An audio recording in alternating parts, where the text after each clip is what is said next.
Saya yakin rilek wali di Bang Pak Rektor. Saya yakin itu. Karena wali itu lebih dekat Allah. Sehingga orang dulu itu saya ulang lagi ya, ada satu kearifan namanya hidup itu apa? Hidup itu adalah cari sebanyak mungkin supaya hidup itu tidak tergantung pada banyak hal. Jika misalnya cara berpikir orang-orang modern itu sebenarnya banyak orang-orang ilmuwan yang nggak ngagumi Amerika. Bukan karena angkuh ndak.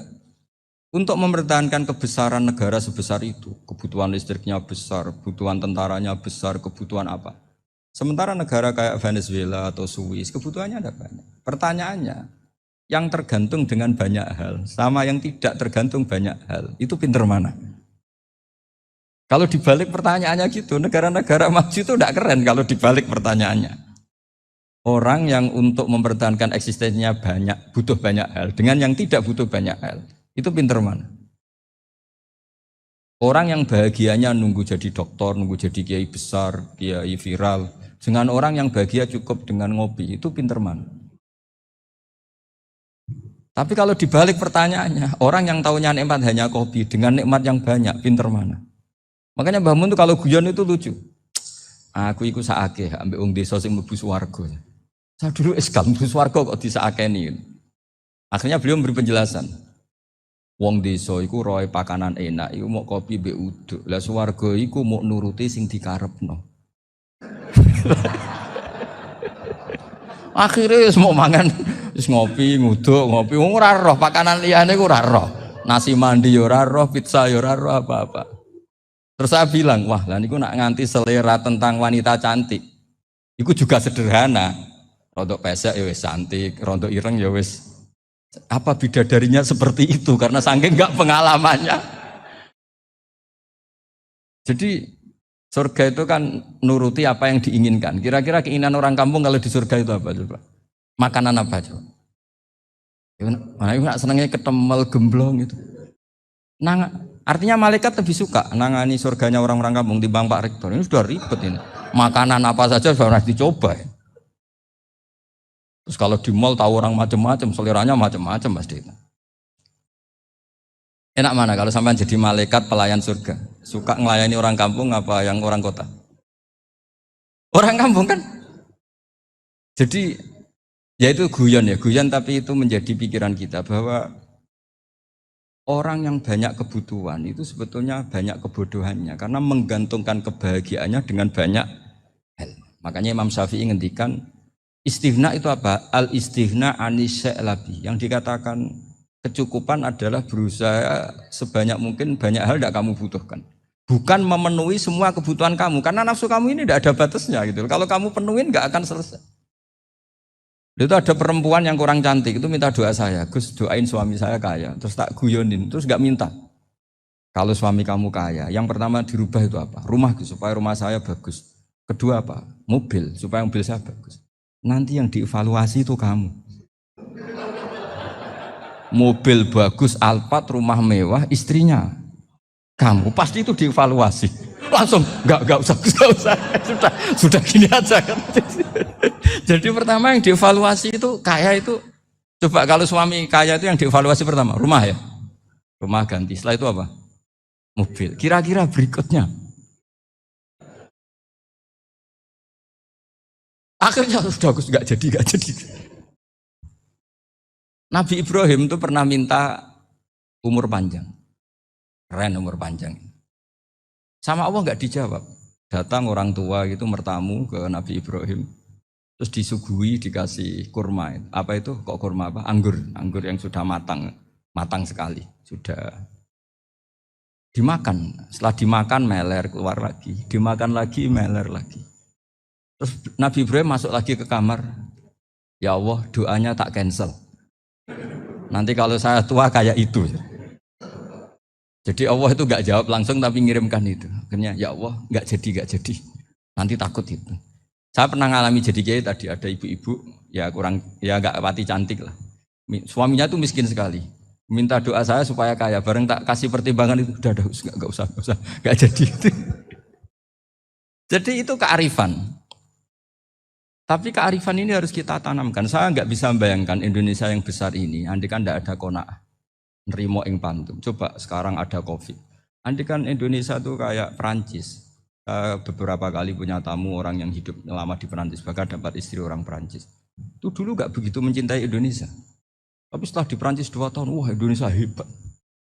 Di Perancis tuh kata dia kalau cerita, semua kebutuhan masyarakat itu dibebankan ke negara. Apa saja minta negara, apa saja nyoal negara. Sementara Indonesia, coba kalau Indonesia mengalami seperti ini kok tidak ada kona bantu, bisa kios Indonesia. Orang miskin nyalahkan negara, kelaparan nyalahkan negara, apa saja. Ini barokahnya dididik kiai, jogeman nyalahno wong liya. Urip pun rombok ing pandum, diame. Sampai gak ngerti kalau Covid. Banyak tuh orang-orang kampung itu, orang lugu-lugu itu. Mbah niki saking Covid, salam ning Covid, muga-muga umure panjang. Dikira Covid itu nama orang yang ahli sosial itu. Mbah niki dana saking Covid. Matur nuwun sampekno salamku muga-muga umur panjang. Bingung kan yang nganterin ini. Ini gimana yang mau menjelaskan? Memang enggak paham. Ribet kan. Tapi saya pastikan bahwa dengan keadaan seperti ini kita bahagia, kita stabil, itu jelas barokahnya kalimat tadi, moto tadi atau pegangan hidup tadi. Makanya disebut al-ibarat qutun li'ailatil mustami'in, bahwa redaksi atau kata-kata atau pegangan atau filosofi hidup, apalah namanya itu adalah penyemangat. Penyemangat.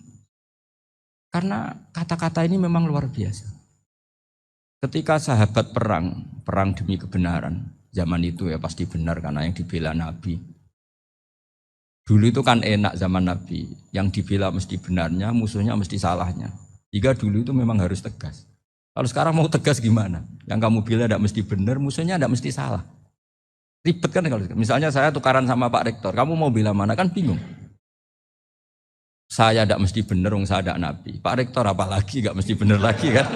Ribet kan? Jadi kalau kita mau perang sekarang itu mau pede gimana? Enggak. Makanya banyak ulama sekarang tuh mau tegas tuh nggak berani karena ya banyak hal yang abu-abu lah wilayahnya. Misalnya pilihan presiden, atau pilihan bupati, pilihan menteri. Kamu mati-matian bela itu, yang kamu bela tidak mesti benar, musuh kamu tidak mesti salah. Misalnya pilihan bupati, wah ini kabupaten ini baik kalau bupatinya ini, yang satu bilang ini, terus tim suksesnya kamu tanya, kamu yakin? Ya tidak juga. Lah kenapa semangat? Kan saya botohnya paling alasannya ya itu aja, bukan yang lain. Beda dengan zaman Nabi, nabinya mesti benar, Abu Jahalnya mesti salah, kan enak aturan mainnya jelas. Singkat cerita dalam perang itu banyak sahabat yang ngalami luka, ngalami apa gitu. Kemudian curhat ke Nabi, ya Nabi gara-gara derekkan jenengan, ngikuti jenengan saya harus ngalami seperti ini, seperti ini. Ngiranya orang itu diapresiasi sama Allah keluarnya. Ternyata sama Allah gak diapresiasi. Malah diturunkan ayat intakunu ta'lamuna fa innahum ya'lamuna kama ta'lamun wa tarjuna minallah malah yarjun. Kalau kamu sakit karena perang, orang-orang kafir itu ya sakit. Itu saja berani padahal demi kekafiran. Wa tarjuna minallah malah yarjun. Padahal kamu punya nilai lebih yaitu berharap kepada Allah yang mereka tidak punya. Saya jadi kiai itu ya kadang mangkel. Karena yang benci ya benci, yang seneng itu ngel-ngel loh kayak Pak Bejo. Jadi semuanya ribet. Nah iya, yang benci ya ganggu, yang seneng ya ganggu, tambah nemen. Seribet. Tapi kalau sudah ingat bandar narkoba, mereka berhadapan dengan polisi, kadang ditembak karena kesalahannya terlalu fatal. Antar persaingan mereka juga bisa tembak-tembakan karena merebut pasar narkoba. Itu saja mereka berani. Kok kita yang jadi kiai kadang dicium tangannya, dihormati gak berani, hanya takut apa ya musibah-musibah kecil lah, atau problem-problem kecil. Nah iya, kalau kita bandingannya gitu. Kalau kamu mau tahajud kedinginan, itu masih nanti dihisab Allah itu gitu.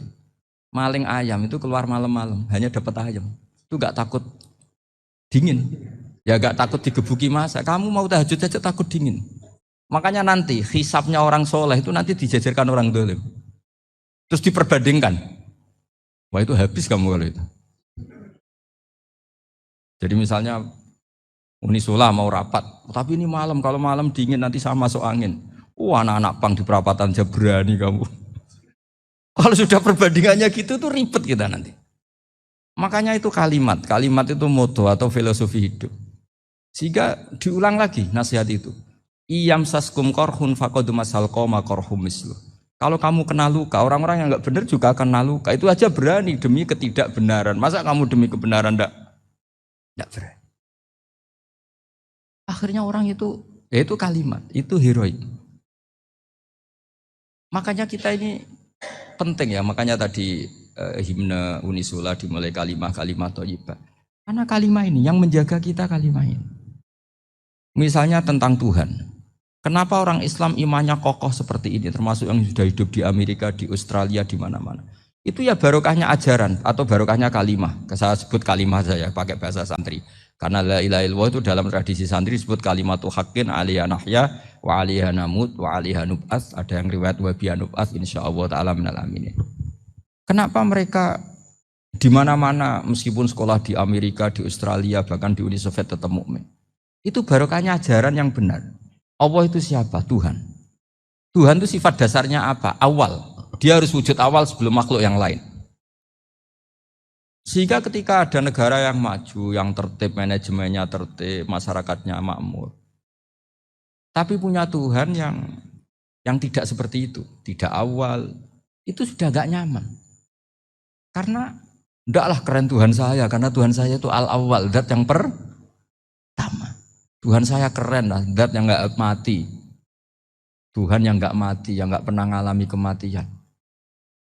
Sehingga tontonan atau yang dilihat kenikmatan-kenikmatan yang lain ini tidak mengubah dia pendirian tentang Tuhan. Karena mantapnya satu kalimat tadi bahwa Tuhan itu ya harus satu, harus awal, harus tidak mati, tidak rusak, tidak mengalami apa-apa yang membahayakan.